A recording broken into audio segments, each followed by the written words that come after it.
What you can't say, you can chant.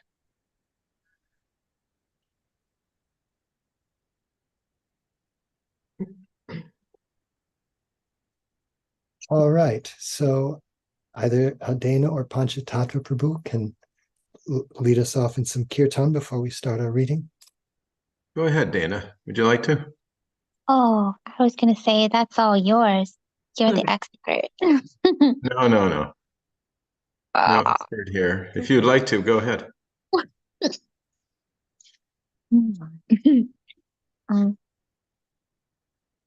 Hare Krishna, Hare Krishna, Krishna Krishna, Hare Hare, Hare Rama, Hare Rama, Rama Rama, Hare Hare, Hare Krishna, Hare Krishna, Krishna Krishna, Hare Hare, Hare Rama, Hare Rama, Rama Rama, Hare Hare, Hare Krishna, Hare Krishna, Krishna Krishna, Hare Hare, Hare Rama, Hare Rama, Rama Rama,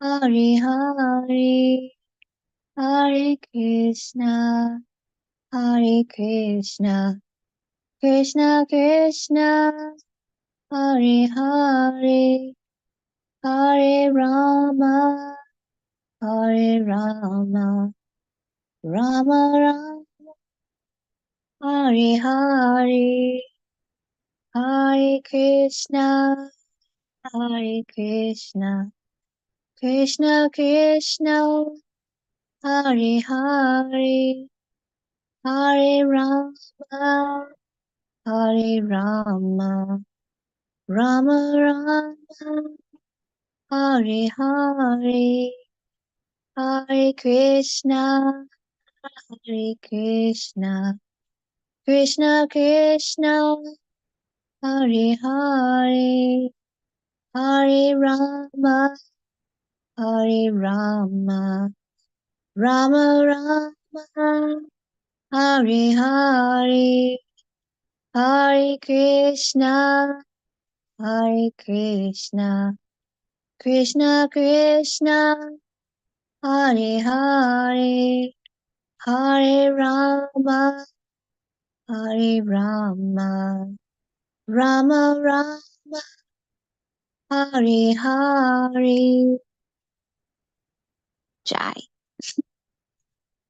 Thank you. Thank you. Jayam Vishnupad Paramahansa Privrajagacharya Astottara Satta Sri Srimad His Divine Grace Srila A.C. Bhaktivedanta Swami Prabhupada Ki Jai. Jayam Vishnupad Paramahansa Privrajagacharya Astottara Satta Sri Srimad His Divine Grace Srila Bhakti Siddhanta Saraswati Thakur Maharaj Ki Jai. Ananta Koti Vaishnava Brinda Ki Jai. Namacharya Srila Haridas Thakur Ki Jai. Prem se kaho Shri Krishna Chaitanya Prabhu Nityananda Shri Advaita Gadadhar Srivas Adi Gaura Bhakta Vrinda Ki Jai. Shri Shri Radha Krishna Gopa Gopinath Shyama Kund Radha Kund Giri Govardhan Ki Jai. Vrindavan Dham Ki Jai. Navadvip Mayapur Dham Ki Jai. Jagannath Puri Dham Ki Jai. Ganga Maya Ki Jai. Jamuna Maya Ki Jai. Tulasi Devi Ki Jai. Bhakti Devi Ki Jai. Samaveta Bhakta Vrinda Ki Jai. All glories to the assembled devotees, all glories to the assembled devotees, all glories to the assembled devotees. Gaur Premanande. Hari Hari Bol. Thank you so much, Panchatattva Prabhu, and thank you, Dana Mataji, for leading us in kirtan. And welcome to everyone for Srimad Bhagavatam class with His Holiness Jayadvaita Swami and friends.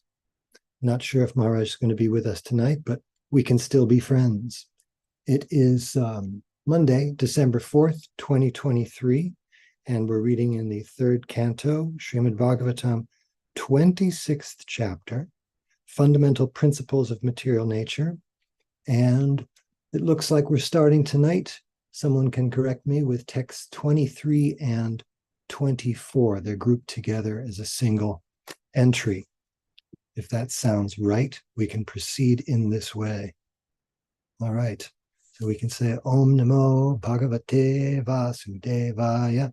Om Namo Bhagavate Vasudevaya.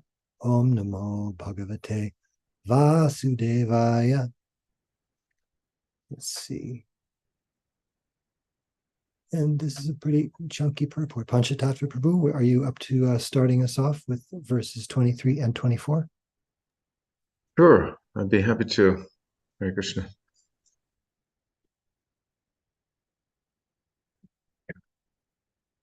Text 23 and 24. Mahatadvad vikurvanad bhagavad virya sambhavat kriya shaktir ahankaras trividha samapadyata vaikarikas taijasascha tamasascha yato bhavaha manasaschendriyanam cha bhutanam mahatam api. Translation. The material ego springs up from the Mahat Tattva, which evolved from the Lord's own energy. The material ego is endowed predominantly with active power of three kinds: good, passionate, and ignorant. It is from these three types of material ego that the mind, the senses of perception, the organs of action, and the gross elements evolve. Purport by Srila Prabhupada. In the beginning, from clear consciousness, or the pure state of Krishna consciousness, the first contamination sprang up.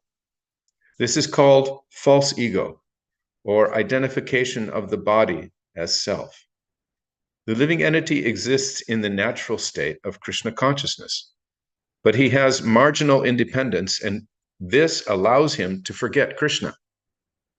Originally, pure Krishna consciousness exists. But because of misuse of marginal independence, there is a chance of forgetting Krishna. This is exhibited in actual life. There are many instances in which someone acting in Krishna consciousness suddenly changes. In the Upanishads, it is stated, therefore, that the path of spiritual realization is just like the sharp edge of a razor. The example is very appropriate. One shaves his cheeks with a sharp razor very nicely. But as soon as his attention is diverted from the activity, he immediately cuts his cheek because he mishandles the razor. Not only must one come to the stage of pure Krishna consciousness, but one must also be very careful. Any inattentiveness or carelessness may cause fall down. This fall down is due to false ego. From the status of pure consciousness, the false ego is born because of misuse of independence. We cannot argue about why this false ego arises from pure consciousness. Factually, there's always the chance that this will happen, and therefore one has to be very careful. False ego is the basic principle for all material activities, which are executed in the modes of material nature. As soon as one deviates from pure Krishna consciousness, he increases his entanglement in material reaction. The entanglement of materialism is the material mind. And from this material mind, the senses and material organs become manifest. Om Jnana-timirandasya Gananjana Salakaya Chakshurumanitam Yena Tasmai Shri Gurave Namaha.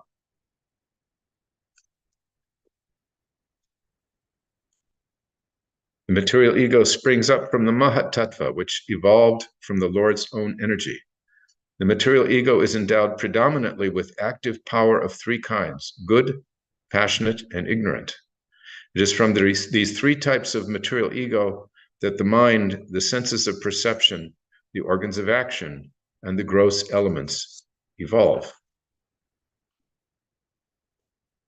So, in the purport, Srila Prabhupada saying that the first thing, in the beginning, in clear Krishna consciousness, the Krishna consciousness exists. But from that, contamination arises, and the first thing that anybody with common sense wants to ask is, how could something impure come from something pure? And Prabhupada's answer is, because the living entity has this marginal independence, there's always that possibility. The possibility is there because of the nature of the living entity. He has this pure consciousness, but he also has independence. So at any time, if he so desires, he can exercise that independence in a bad way. We can even see this in conditioned life. I can exercise my independence in all kinds of bad ways and in some good ways as well. I have that choice. If I go out, walk down the street, find my neighbor and punch him in the face, that's a very bad use of my independence. But I have that independence. On the other hand, if I protect my neighbor, or if I behave in such a way that's thoughtful and respectful towards others, that's another use of my independence. So we understand that the laws of nature are there, and we can see that certain living entities are following their own natures as animals and lower, what we would call lower life forms, because they're tightly bound by the modes of passion and ignorance, mostly ignorance in the case of animals. But the human being is in this particularly special position where they can weigh with their advanced intelligence whether or not something should be done or not done. They're not, simply following without any deeper thought their material nature. They're able to consider, they're able to reflect. So that's the possibility that's actually springing from the soul. That's the nature of the living entities, marginal potency. And it's more fully manifest in the body of the human being than it is in the lower animals, that ability to discern, to consider deeply what should be done, what should not be done. So here we have Prabhupada explaining that false ego is the basic principle for all material activities. And we must be very careful. He's comparing our situation to that of a person shaving, which those of us who've had to shave regularly, particularly the male species, have some practical experience of the dangers of being even a little bit inattentive. So Prabhupada's exhorting the reader here that if they want to practice Krishna consciousness, they should be very, very attentive, very, very methodically and carefully and moment to moment attentive.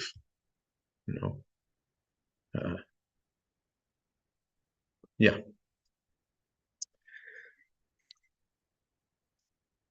But there's also a point here that Prabhupada makes, which is interesting, because people always want to argue this, but Prabhupada dismisses this argument. We cannot argue about why false ego arises from pure consciousness.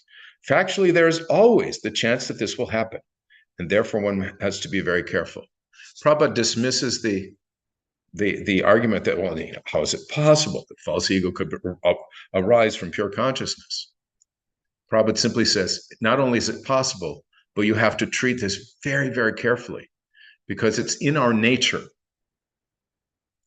It's in our nature to be able, to be capable of acting in both very intelligent, Krishna conscious ways and in very foolish ways.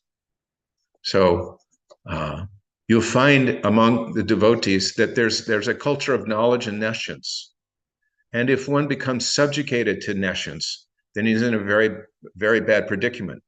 But in the Ishopanishad, it says one has to culture the knowledge of culture, transcendental knowledge and knowledge of nescience side by side. What does that mean? It means that one should be aware of the pitfalls of this material existence and at the same time cultivate his Krishna consciousness. He should be careful. It's like if I'm operating a razor and I'm not particularly skilled in operating that razor. I don't know exactly what the angle is that the razor should be placed against my face, how quickly or slowly I should move the razor, whether or not I should moisten my face before using the razor, whether or not I need shaving cream for the razor. If we just go about it willy-nilly, helter-skelter, without someone teaching us, I know my father taught me how to use a razor. I had to have a teacher for that practical matter. So it goes in other matters in spiritual life.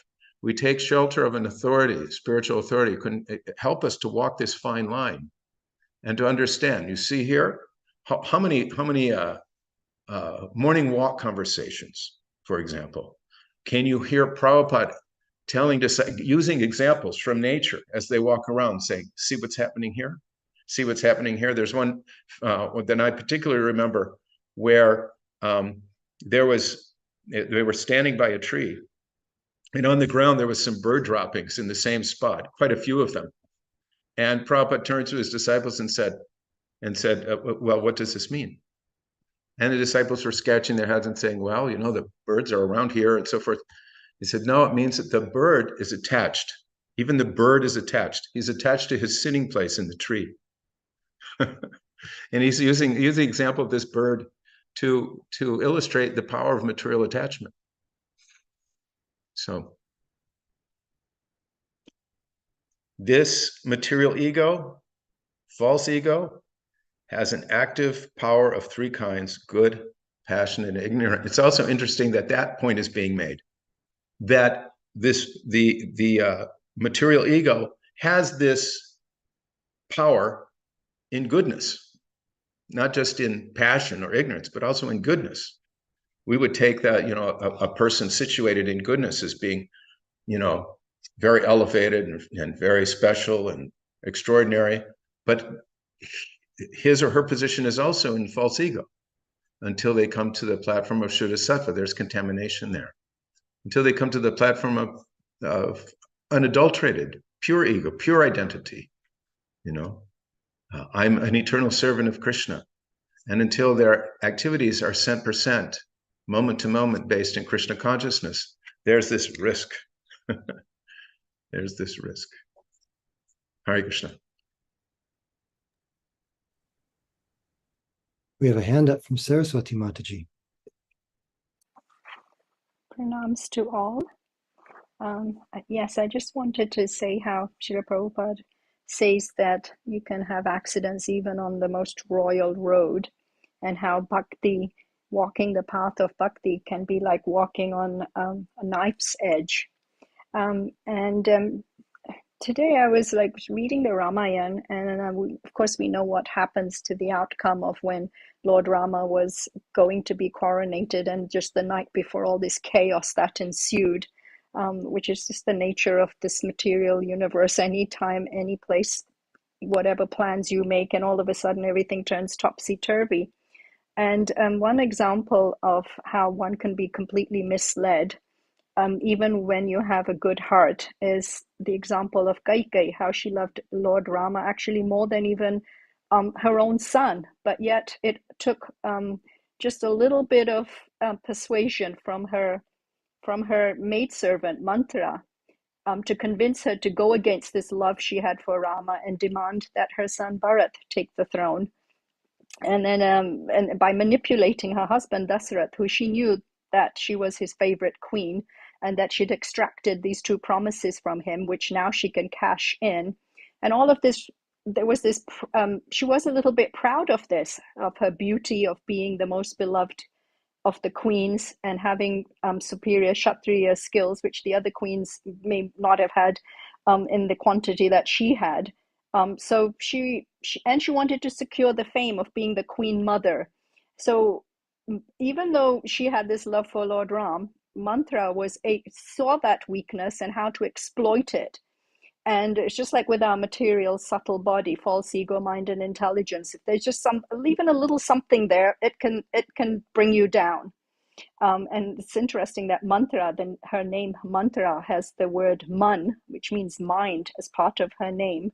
And even though personally Mantra had nothing to gain and nothing invested materially, but she had that power to influence the queen, and that, I suppose, has its own reward. And of course, once Caitanya accepted the plan and she was trapped by Mantra, we saw what disaster ensued. In fact, to this day, no one will name their child Caitanya or Mantra thereafter. That's how they became so infamous. So similarly, we're warned that even one slight misstep, you can have a snowball effect, and in a blink of an eye, suddenly you find yourselves hitting rock bottom. Sometimes people say, well, you know, life is very complicated. There's just so many choices out there in this material world. But actually, there are only two choices. Either you're working towards Krishna and to become reinstated in your eternal position as a beloved servant of Krishna. An emphasis I put on beloved, because no one can love us like Krishna and his Priya Gora Bhakta Jana.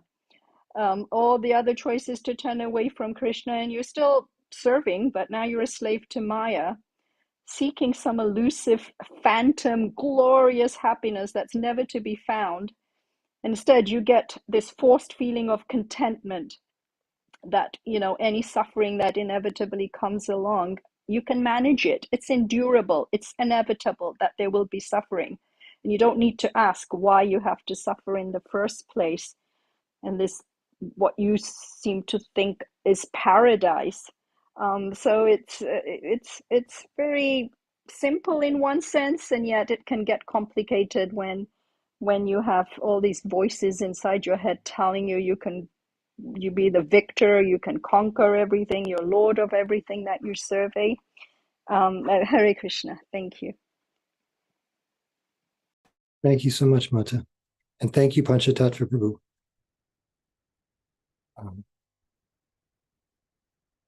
Priyanka Mataji has something in the chat. I'll see if I can read it. The bewilderment and entanglement starts as soon as false ego comes. Motive passion and ignorance facilitates this bewilderment. To protect ourselves from this dangerous identification, daivim prakritim ashritaha, remain under the shelter of instructions. Be humble that any advancement we have made is because of the mercy of Guru and our acharyas. As Srila Prabhupada says, to be careful, so careful of our real position and the duties bound with that position.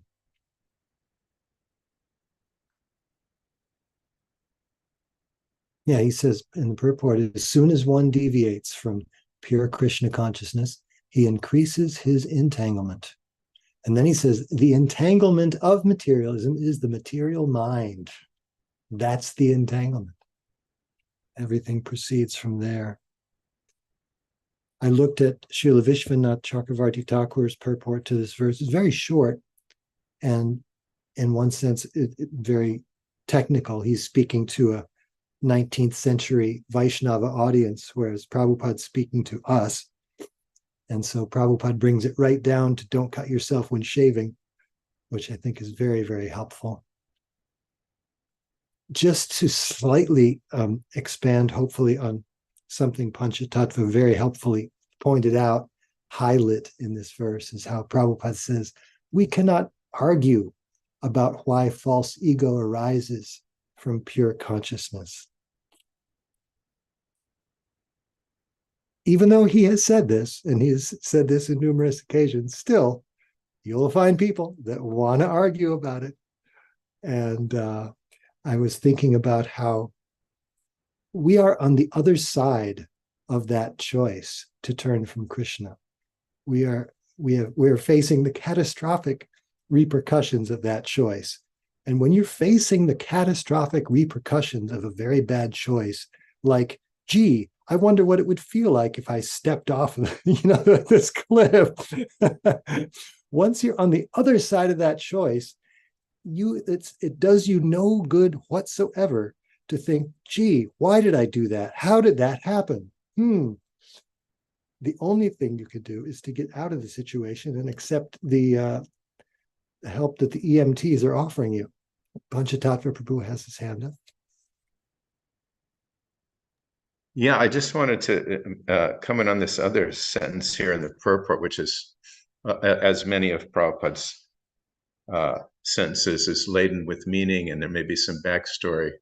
But he says in the first paragraph and about the middle of his purport, the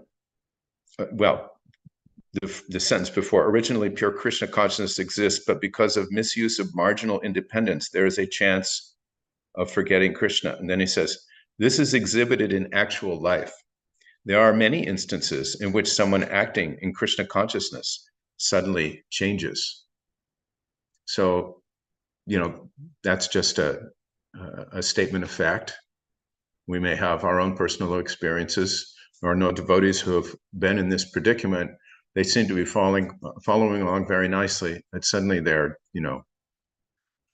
broadsided, they're T-boned by Maya or something. And the next thing you know, they've basically remembering a little other than Maya at every moment. So that's the risk. It doesn't mean that Krishna consciousness isn't powerful, purificatory, the process, effective, and that in the long and sometimes in a longer run, a person won't be successful. But it highlights this importance of being very, very careful. Because in another place, Prabhupada says that Krishna consciousness is it's like a declaration of war on the illusory energy.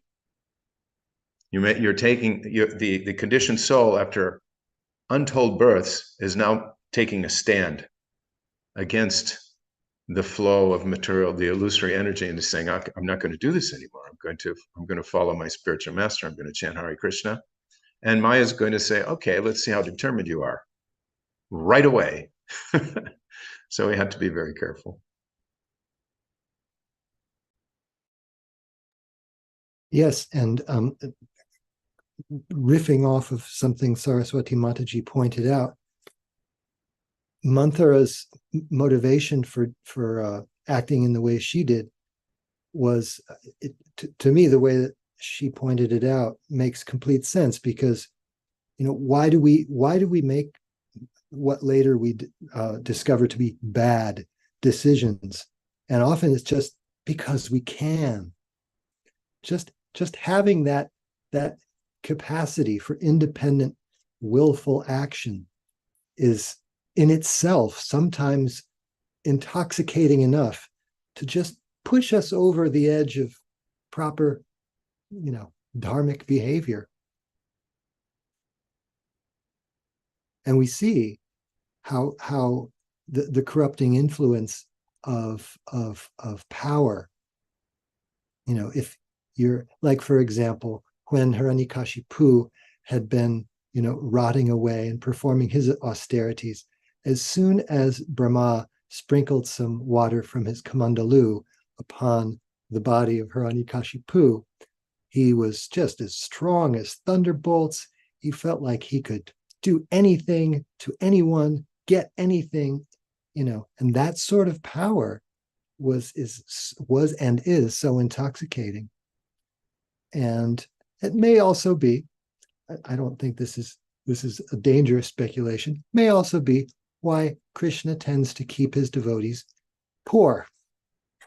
Because as soon as you get some money, you think, oh, I can do this. I can gratify my senses like this. I couldn't before, but whoa, now I can. It's a dangerous thing.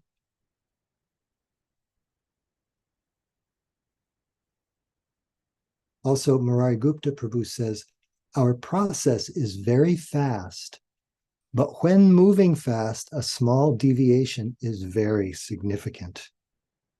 That's a great point. Thank you so much. Yeah.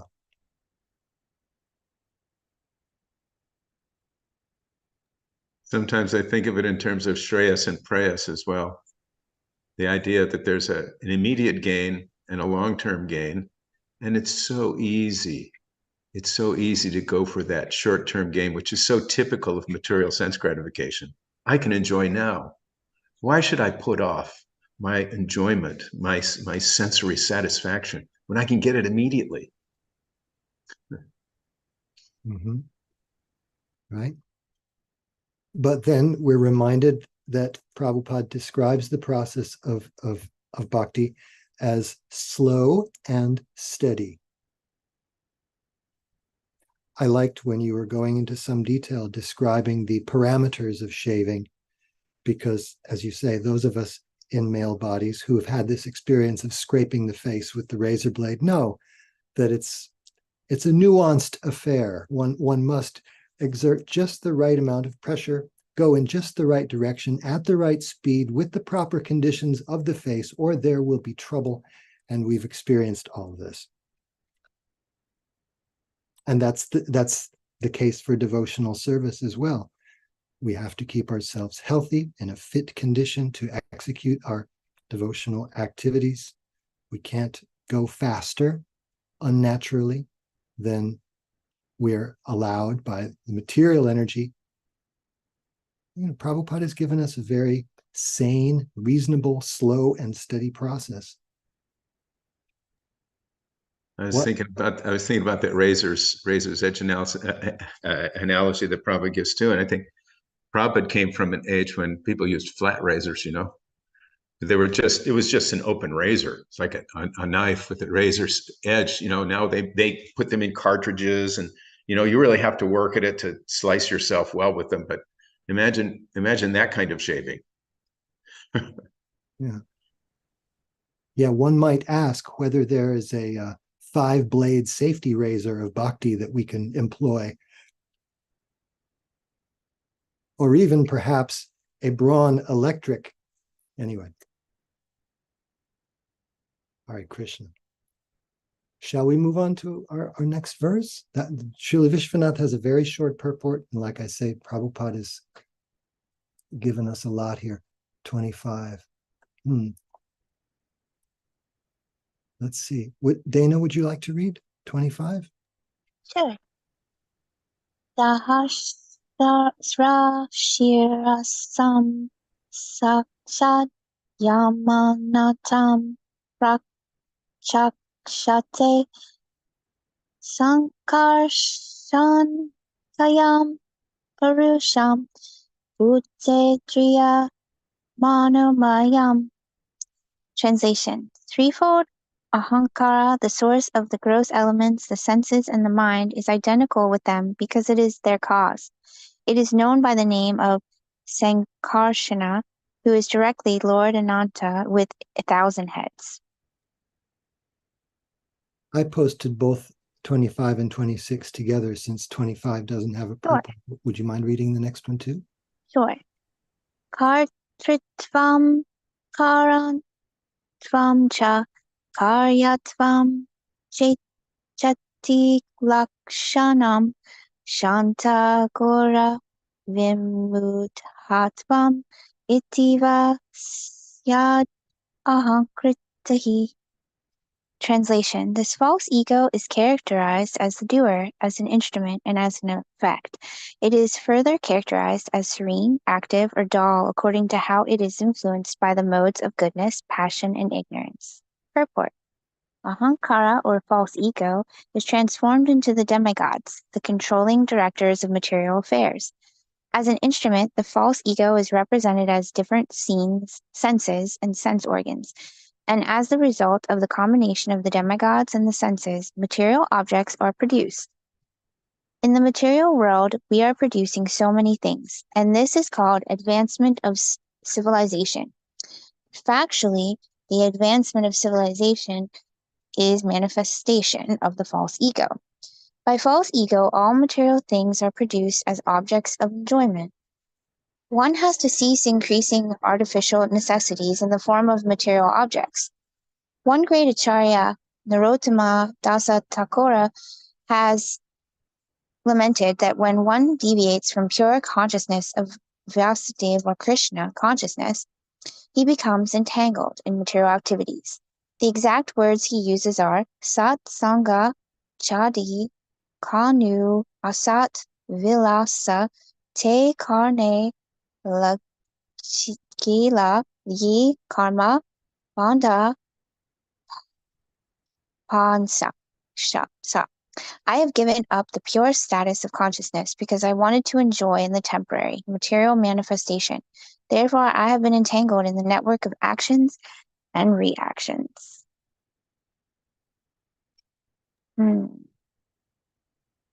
Digesting all of that. There was a lot in there.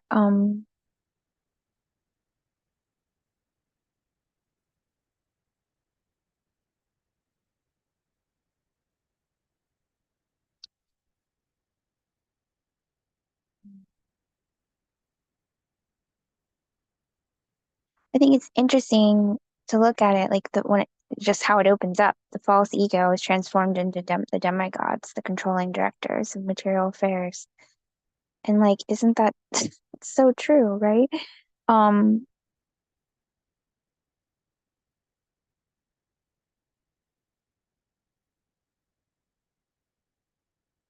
I'd love to hear what anybody else has to say as I digest this. I'm sorry, I'm taking it all in. No, thank you very much. Saraswati Mata, your hand is up. Yes, I was just saying we've been warned about all the dangers and inattentiveness on this path of bhakti, but we've also, on the one hand, we've also been told emphatically, even a small start, a small beginning, slight progress on the path of bhakti, that progress you've made is never lost. And I'm just actually reading things that Srila Prabhupada had said about devotees that may not have been able to complete their Krishna consciousness, perfection in Krishna consciousness in one lifetime. So here's what Srila Prabhupada said. Thus a pure devotee, even if he is unable to execute devotional service completely, is transferred to the upper planetary system where pious people reside.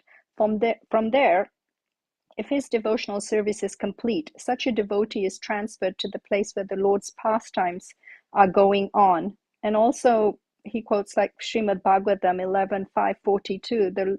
It says, the Lord is so kind to the devotee who is fully surrendered to his lotus feet, that even though the devotee sometimes falls into the entanglement of vikarma, acts against the Vedic directions, the Lord at once rectifies such mistake from within his heart. This is because the devotees are very dear to the Lord. And also, another thing Srila Prabhupada said is, Krishna is very kind. He does not let go of anyone who might have done a little bit of service. So how can he allow you to forget Krishna? You may be dragged down by Maya for the time being, but by Krishna's grace, that will only have a temporary reaction.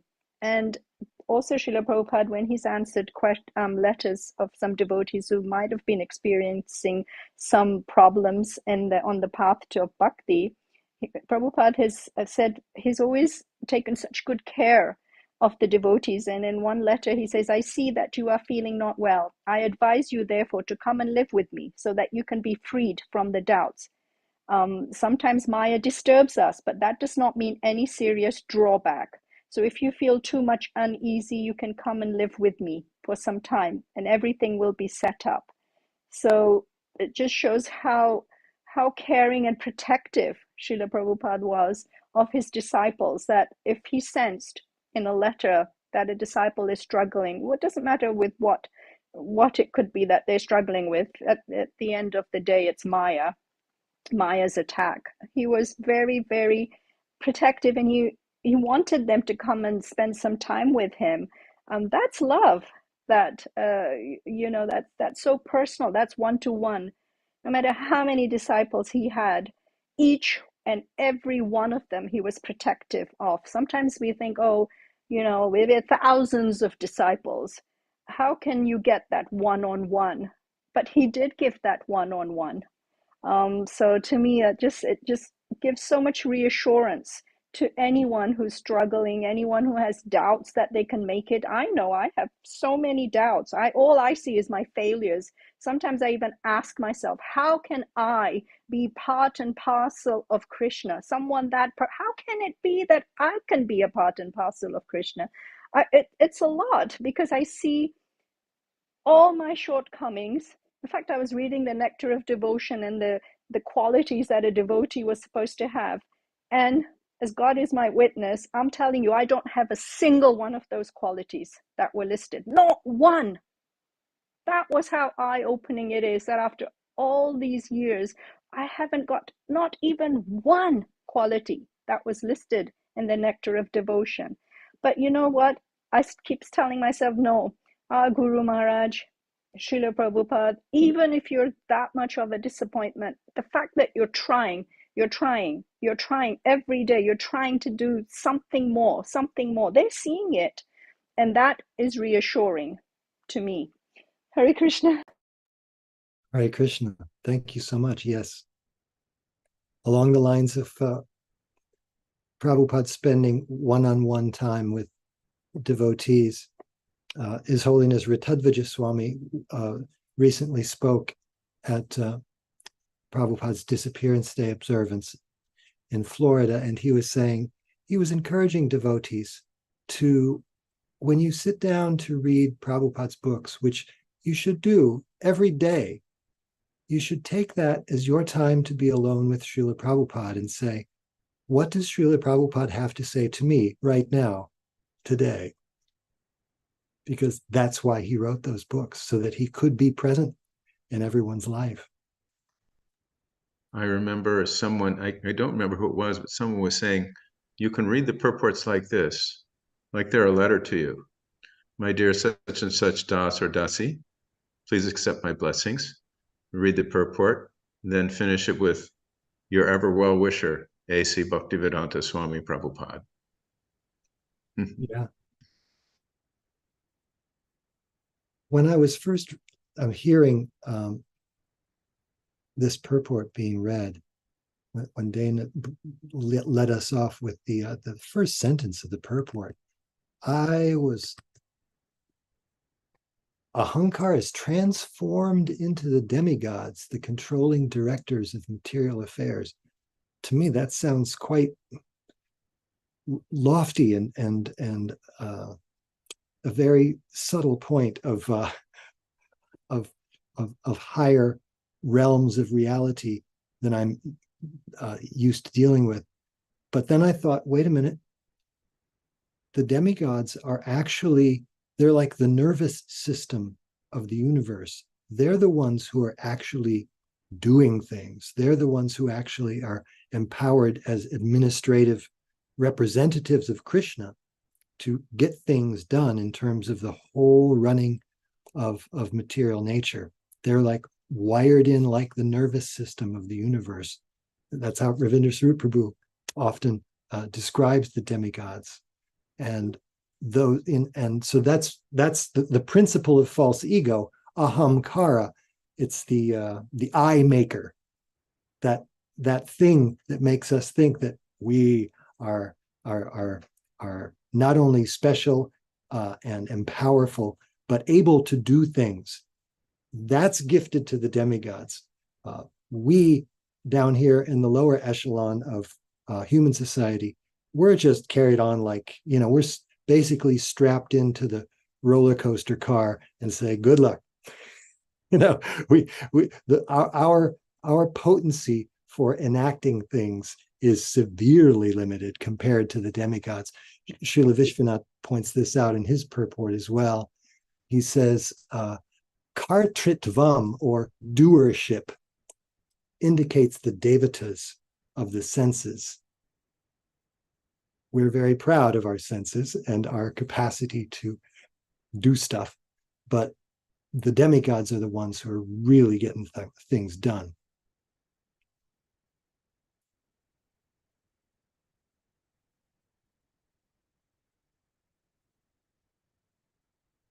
Priyanka Mataji says, in context to one has to cease increasing artificial necessities in the form of material objects.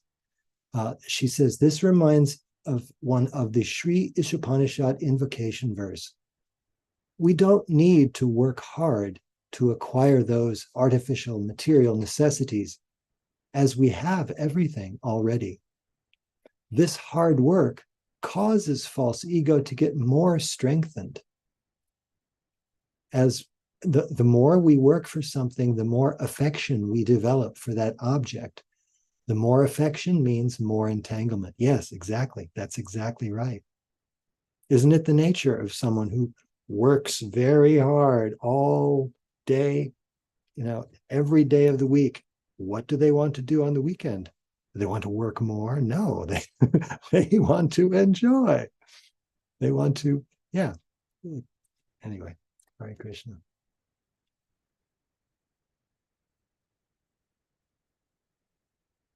And Panchatattva Prabhu, would you like to read your own posting there? Sure, it's just a quote from the purport. In the material world, we are producing so many things. And this is called advancement of civilization. But factually, the advancement of civilization is a manifestation of false ego. This is an indictment of modern civilization or materialistic civilization. Not an indictment of Vedic civilization per se, but in particular, like you can see real clearly how this is true of modern civilization, and how at every turn somebody's got to have his name on all the buildings, and somebody wants an invention named after him, and somebody's going to profit from a patent, and there's just those are kind of rather gross displays, but gross and subtle. That false ego's behind it, behind the advancement of civilization.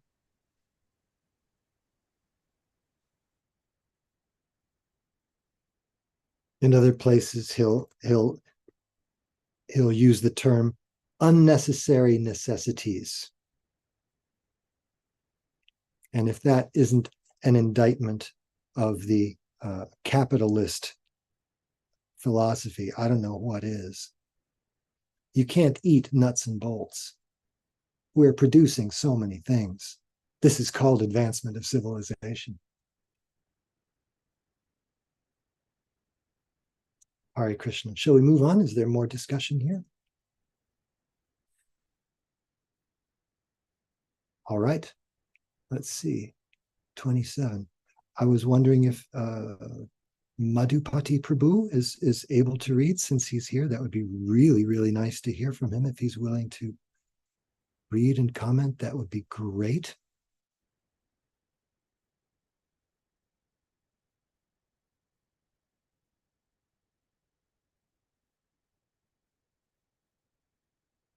Or, Madhupati Prabhu says he will pass.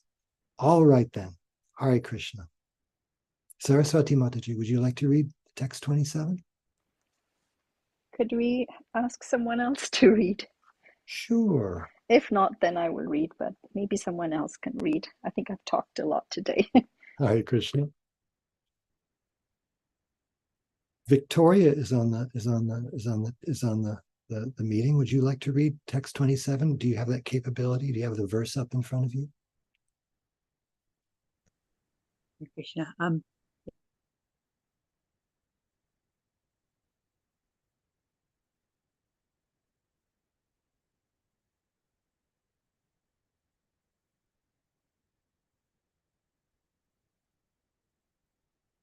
I'm not sure if it looks like you're not muted, but at the same time, I'm not able to hear anything you're saying if you are in fact speaking.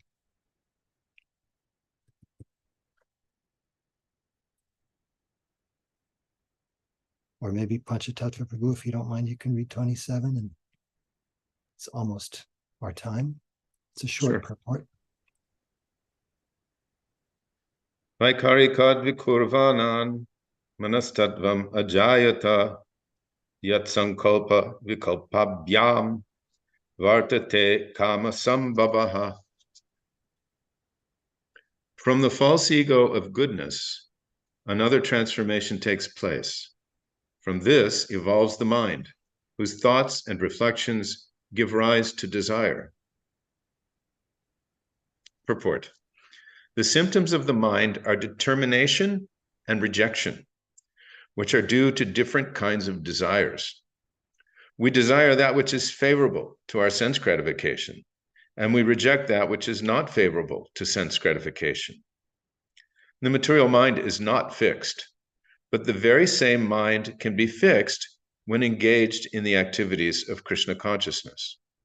Otherwise, as long as the mind is on the material platform, it is hovering, and all this rejection and acceptance is asat, temporary. It is stated that he whose mind is not fixed in Krishna consciousness must hover between acceptance and rejection. However advanced a man is in academic qualifications, as long as he's not fixed in Krishna consciousness, he will simply accept and reject and will never be able to fix his mind on a particular subject matter. Hare Krishna.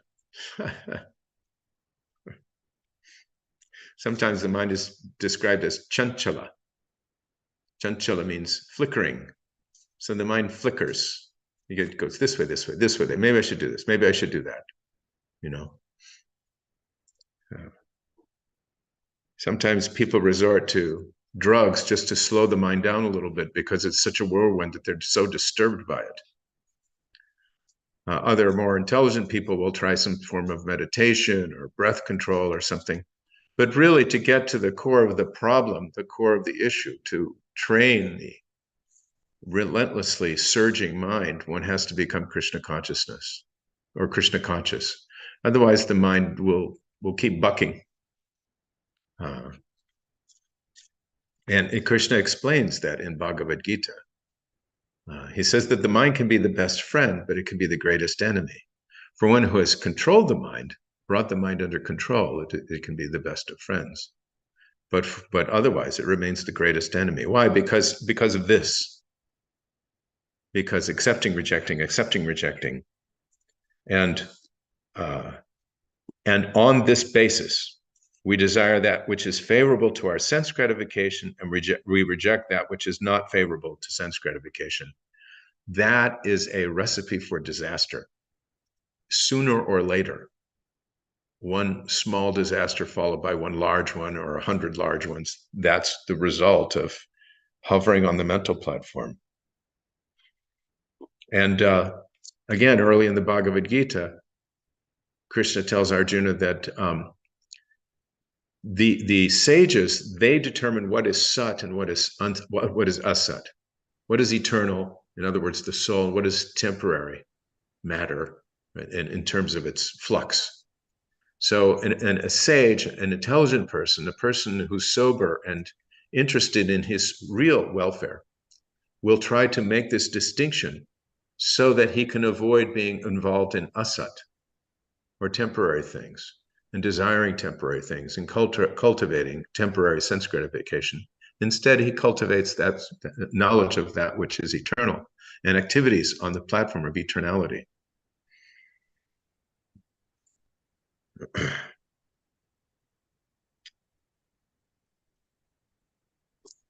Hare Krishna. Sadhu, sadhu. Victoria Mataji said that her internet connection was unstable. That's why we were not able to hear her. So hopefully we'll be able to hear from you in the future. That would be very nice. I'd like to hear from you very much. So just one quick aside, actually, in terms of the purport, it's interesting because we're seeing a progression here.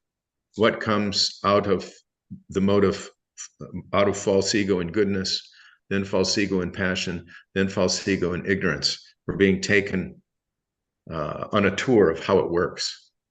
These subtle senses, subtle elements, and so forth. How they become manifest and from which mode. It's an interesting chapter. Technical, but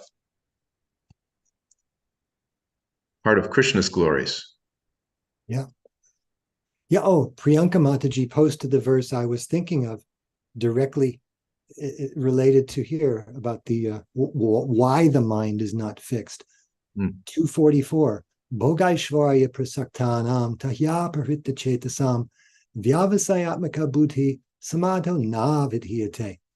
In the minds of those who are too attached to sense enjoyment and material opulence, and who are bewildered by such things, the resolute determination for devotional service to the Supreme Lord does not take place.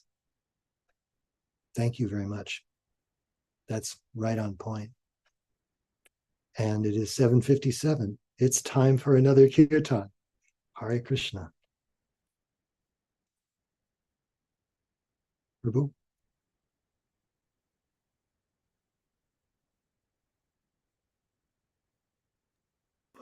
Maybe Mother Saraswati would like to lead. Maybe Krishna Kanteya Prabhu would like to lead today. Krishna Kanteya Prabhu ki jai.